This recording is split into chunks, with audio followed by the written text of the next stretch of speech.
дальше жить? Если у нас было и ковидом работали, сейчас вообще очень тяжело работается. У меня 3 детей, я должна их кормить и должна работать, не должна на какие-то мелочи выходить, как бы время уделять надо это все. Правильно? А надо работать, целыми днями надо работать, с работы нельзя выходить. У нас и кредиты есть, у нас еще и патенты есть, еще и у нас были патенты, но у нас еще и аренда большая.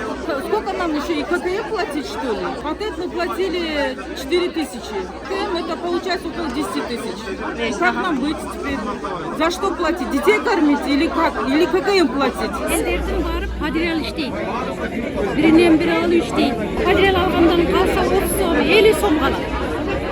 50 so'm bilen ciğer getiriyor.